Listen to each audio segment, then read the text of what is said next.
When you say, as long as I'm here, no one can hurt you.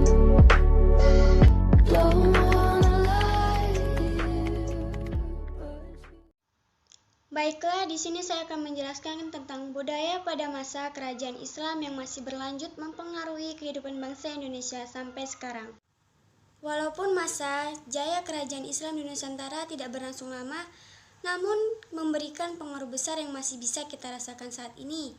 Bahkan sekarang Indonesia menjadi negara yang memiliki penduduk beragama Islam terbanyak di dunia. Selain berpengaruh pada kepercayaan masyarakat Nusantara masa itu, kehadiran Islam tentunya juga mempengaruhi aspek lainnya. Yang pertama yaitu kehidupan ekonomi. Sekuat tentu masih ingat kalau kerajaan Islam bertumpu pada perdagangan kan? Ternyata perdagangan antar pulau dan antar negara itu memiliki peran yang penting, seperti menghubungkan penduduk antar pulau maupun terjadi penyebaran budaya antar daerah. Selain kedua hal di atas, pelabuhan yang dulu menjadi tempat berdagang masih ada yang digunakan loh. Lokasi tersebut masih digunakan karena merupakan lokasi strategis untuk berdagang. Kamu bisa sebutkan salah satu contoh tempatnya. Contohnya Pulau Batam di Provinsi Riau, serta Bangka dan Belitung, menjadi beberapa tempat yang memiliki lokasi strategis di Selat Malaka. Yang kedua yaitu bahasa. Bahasa Melayu menjadi bahasa yang tumbuh berkembang sejalan dengan penyebaran Islam, serta pelayaran dan perdagangan di Nusantara. Bahasa Melayu sebagai bahasa pergaulan antar suku bangsa sehingga disebut lingua franca. Bangsa Melayu tersebar ke mayoritas wilayah Nusantara seiring dengan pesatnya perdagangan pada abad ke-15. Aktivitas bangsa Melayu yang menggunakan bahasa Melayu sehari-hari semakin menyebarkan bahasa dan budaya Melayu ke berbagai wilayah Nusantara. Salah satu naskah huruf Arab, gundul dan bahasa Melayu kuno. Yang ketiga yaitu jaringan keilmuan di Nusantara. Ketika di masa jayanya, Samudra Pasai pernah menjadi pusat studi Islam di Nusantara dan menyiarkan Islam di wilayah Malaka. Sistem pendidikan Islam diadaptasi oleh sekolah-sekolah saat ini seperti pesantren ataupun madrasah. Pesantren Al-Kahfi Somalangu merupakan pesantren pertama di Asia Tenggara. Sayangnya, pesantren ini tidak didirikan oleh orang Indonesia. Yang ketiga yaitu akulturasi budaya Islam dengan Nusantara.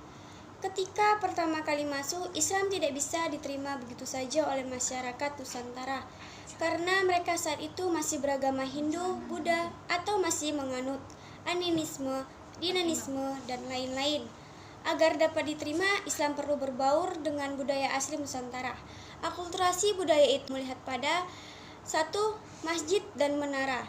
Pada beberapa masjid peninggalan kerajaan Islam, kamu dapat melihat perpaduan unsur budaya Islam dengan pra-Islam. Masjid Agung Demak misalnya, atapnya berbentuk seperti Meru atau nama gunung yang bersusun, semakin ke atas semakin kecil. Kemudian di bagian puncak menara masjidnya ada mustaka. Perpaduan pra-Islam juga ada pada menara seperti Masjid Kudus. Menara Masjid Kudus mirip Candi Jawa Timur. Kedua, makam. Makam-makam biasanya terdapat dengan Masjid Agung, seperti makam Sultan-Sultan Demak di samping Masjid Agung Demak. Kompleks makam di Samudra Pasai, makam Sultan-Sultan Aceh di Kandang. 12 makam Sultan-Sultan Goa di Tamalate. 3. Seni ukir. Pada masa Islam, mulai berkembang seni-seni kaligrafi. Ini disebabkan karena seni ukir patung kurang berkembang karena adanya ajaran yang tidak boleh menggambarkan manusia atau hewan.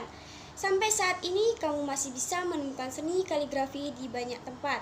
Yang keempat, aksara dan sastra. Huruf Arab Melayu mulai dikenal pada masa kerajaan Islam Nusantara dan digunakan dalam surat, kaligrafi, dan karya sastra. Pengaruh Persia atau banyak pedagang datang dari sana cukup kuat pada bidang sastra seperti cerita tentang Amir Hamzah, Bayan Budirman, dan cerita 1001 Malam. Ada 4 macam seni sastra masa Islam, antaranya yang pertama hikayat. Hikayat adalah karya sastra lama Melayu berbentuk prosa berisi cerita, peraturan, dan silsilah bersifat rekaan, keagamaan, historis, maupun biografis. Contohnya Hikayat Raja-Raja Pasai dan Hikayat Iskandar Zulkarnain. Yang kedua, Babat adalah karya sastra kisahan berbahasa Jawa, Sunda, Bali, Sasak, dan Madura yang berisi tentang sejarah dengan balutan mitos. Contohnya Babat Tanah Jawi dan Babat Cirebon. Yang ketiga, suluk, yaitu kitab-kitab tentang tasawuf, contohnya Suluk Sukarsah dan Suluk Wuji. Yang keempat yaitu syair, adalah sajak-sajak yang terdiri atas 4 baris dalam setiap baitnya. Contohnya syair pada nisan Makam Putri Pasai di Minye Tunjo. 5. Kalender. Sekuat pernah dengar perayaan Satu Suro di Yogyakarta. Itu adalah salah satu pengaruh Islam yang masih bisa kamu ikuti sekarang. Akulturasi budaya pada perayaan tersebut berawal dari penyampuran kalender Islam yang akhirnya melahirkan kalender Jawa.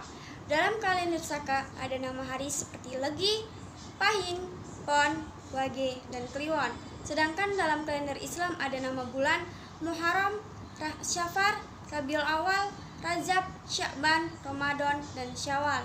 Selain itu, nama-nama harinya adalah Ahad, Isnan, Selasa, Arba'ah, Khamis, Jum'ah, dan Sabtu. Perpaduan keduanya melahirkan kalender Jawa yang memiliki nama bulan Suro, Safar, Maulud, Rajab, Ruah, Pasah, dan Syawal. Selain itu, nama-nama harinya menjadi seperti Legi, Pahing, Pon, Wage, dan Kliwon. Itu dia pengaruh Islam di kehidupan masa kini yang tentunya masih bisa kamu rasakan. When you say